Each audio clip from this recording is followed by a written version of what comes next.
A bonkers ending to Game 6 of the World Series. Bottom of the ninth, Blue Jays down 3-1. Nobody out. Runner on first. Addison Barger rips one to deep left, and the ball gets caught in the wall. And in for defensive reasons was Justin Dean, and he does it perfectly, plays it perfectly, does not touch the baseball, which means it's two bases, so the runner has to come back to third. Okay, so runners on second and third, nobody out. That's the situation here for the Blue Jays, trying to tie this game up in the bottom of the ninth. Tyler Glasnow comes in to replace Roki Sasaki. Ernie Clement, first pitch swing and wide. Pops it up, one pitch, one out. Next batter is Andres Jimenez. One out. Runners on second and third, into left. Kike Hernandez coming on, makes the grab, then fires to second. A game-ending double play. Addison Barger too far off the bag, and Miguel Rojas there to secure the final out of the game, and the Dodgers stave off elimination 3-1 to force a Game 7 on Saturday night back in Toronto. Oh, baby, the drama. Yoshi Yamamoto settled into this game. He went 6 innings, gave up a run, 6 strikeouts. Kevin Gausman, he was cruising along and then made a mistake in the third inning, gave up 3 runs there. How about Tyler Glasnow coming into the game and shutting it down on 3 pitches? And the Dodgers are able to live to see another day to force a Game 7 in the World Series. Back here with Bobby V, Lewis Brinson, and look who's here as well. Will Middlebrooks, Will in the wall, he's back. Good to have you back, Will. The ending of that game, was that maddening for you from a defensive standpoint? What is your reaction to how that went down?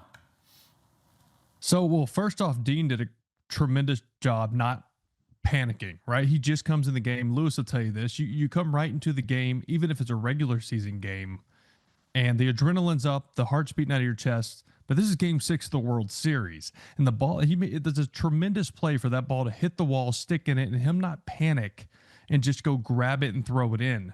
So that saved a run in itself right there. And then the way it ended, right? Yeah. Barger's got to have a little better idea of where the left fielder's playing. With the lefty and Jimenez up, he was playing a little more shallow. Here's a look at that play on the wall. Tremendous job not panicking right there. Most outfielders in that situation, you come off the bench, you go to that ball, you grab it and get it in because you don't want 2 runs to score. But he sticks with it. He trusted it, and the umpires got the call right. Now, the play that ended the game, Barger's got to have a little better idea where the outfielder is playing. Kike Hernandez was playing shallow with the left-handed, I don't want to say soft-hitting Jimenez, but soft-hitting to the opposite field at least. He was playing in shallow. He's trying to get a good jump because if that ball lands, he wants to have a shot at scoring the tying run. Ends up in a double play. So I see both sides of it. It can't happen. You can't get doubled up, but I understand why he was aggressive. I mean, as an outfielder, like I said, you're just into the game. It's Game 6 of the World Series.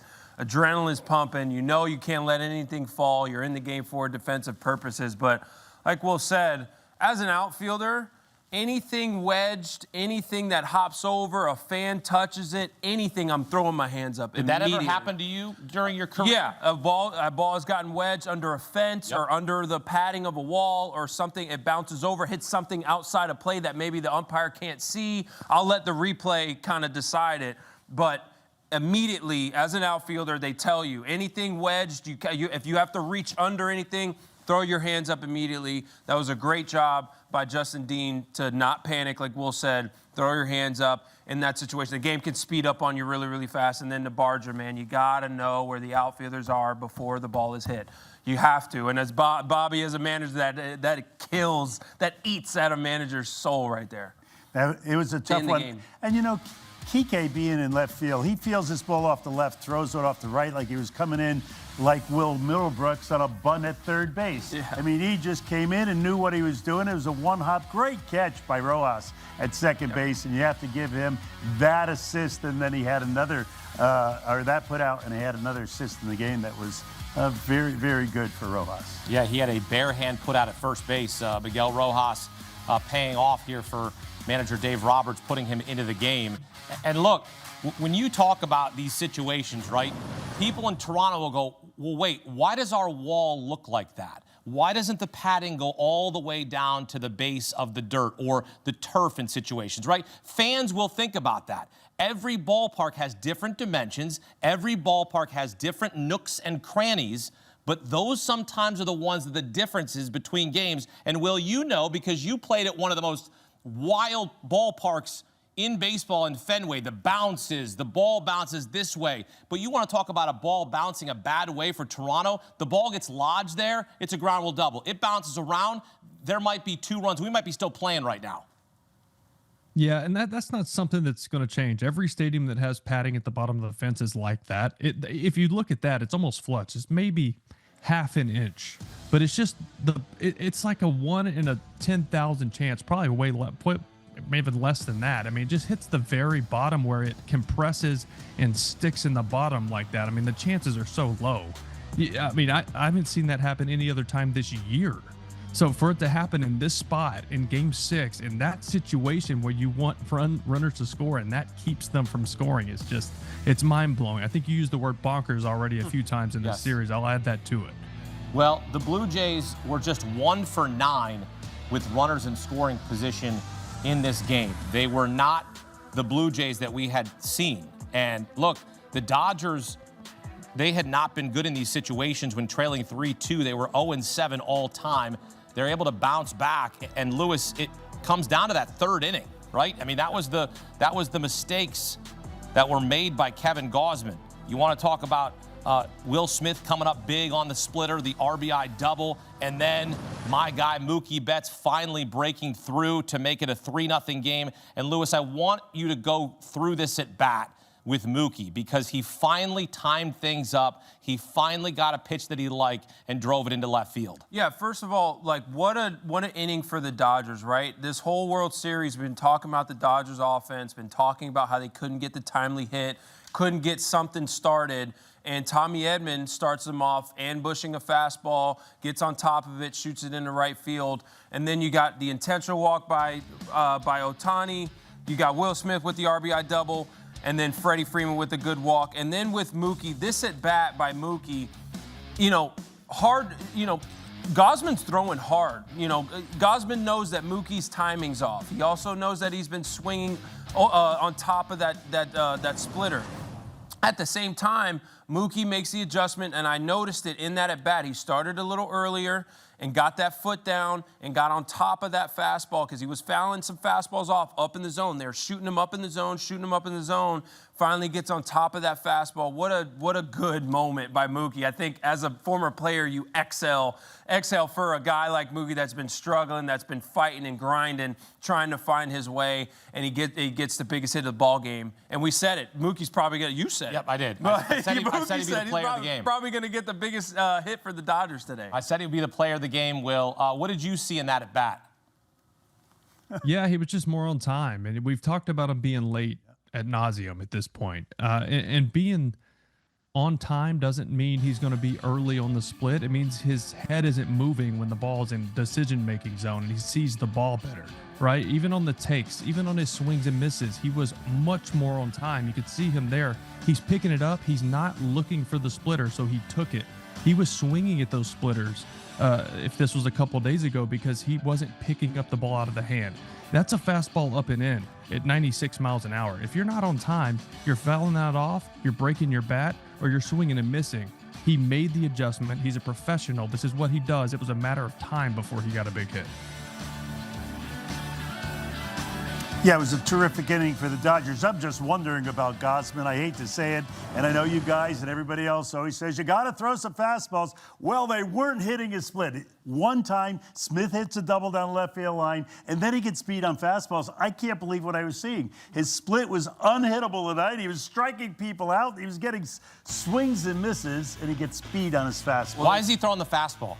Well, he was they finally started to make the adjustment and hit the split and sit on the split. You could see Will Smith I don't care what you say. He was sitting on splitter. It was a really good swing. And a really good swing, pitch. down and in. His splitter was working early, and Will Smith, fine. We were saying, like, why doesn't anybody move up in the box? Why doesn't anybody shift? I know different hitters, towards the end of my career, I was starting to get comfortable moving in the box. If a guy had a good changeup, guy had a good splitter, guy had a good sinker, I'm trying to get that thing before it breaks and maybe moving up in the box a little bit. I'm not sure if Will Smith actually moved up in the box, but made the adjustment, let me stay through it a little longer, hit it down the line. Great adjustment by him, but to see guys starting to make an adjustment off your best pitch that's been getting everybody out, all right, I got to go with my fastball here, then they just make the adjustment there, and they kind of got him from there. I'll bet you he's not real happy about those fastball selections. I don't think so. I think he's kidding himself. Yeah.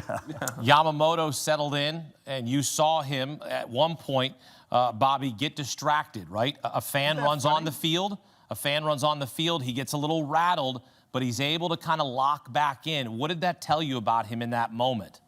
Well, he has such an amazing ability to concentrate, it seems to me. Seems to Lewis, right? Definitely. Well, I mean, it looks like he's just in his zone when he's out there. He's calculating what's going on. When this, whatever it was, ran out on the field, he went from being Mr. Precision to Mr. Erratic. And Dave Roberts saw it in the dugout. The hitters saw it on the other team, and he had to exit this game. But up until that time, these pitches were precise. He was hitting every corner, making every pitch, and then all of a sudden he's totally out. Go ahead, Will. Yeah, I mean, what I saw was, look, he was locked in again. He's had a tremendous postseason. He's had a tremendous World Series. I know, Hakeem, you said this wasn't the Toronto Blue Jays we'd seen. As far as run scoring and taking advantage of opportunity, I 100% agree. But they did, in the 5th and 6th innings, really extend at bats and see a lot of pitches, which got Yamamoto to 96 pitches in the 6th and pushed him out of the game. And this is a bullpen that has been barely held together. And then they bring Sasaki in, which he hadn't pitched in 14 days, and it showed. He wasn't sharp. They weren't as aggressive with him, which was great because that got some traffic on the base pass. But this was just a game of missed opportunities for the Toronto Blue Jays. Yeah, we hadn't seen the Blue Jays score one run. It was game 2 of this World Series when they only scored 1 run. So, and also they were 1 for 9 with runners in scoring position. It wasn't the Blue Jays team that was going to close it out on this night, Lewis. They had the opportunity right in front of them. They let it slip away, but you had to tip your hat to the Dodgers in this situation. This isn't some team that's just going to roll over. This is a team with veterans and MVPs, and we know that we said they looked dead. They looked lifeless. Their body language was terrible. But you knew with their backs against the wall, they were going to come out and fight. You knew that Mookie was going to figure out a way to get on base, and he did. When you look at that moment for the LA Dodgers in this game and how huge that is, because now everything's different now going into a Game 7 for the Dodgers. We've said it a million times, it could go any way in a Game 7. Oh, yeah, things get weird in a Game 7. I think Will said it best. Things start to get a little weird, but really, the Dodgers, again, filled with a bunch of veterans, a bunch of guys that have been there, done that. They were just in this situation last year, right? But if it wasn't for that inning, we might still be playing baseball, to be honest with you. But at the same time, these guys that had the 1 inning make adjustments, and you get a chain effect, and these guys start to make good adjustments, have better at-bats, pass the baton, something that they haven't been doing.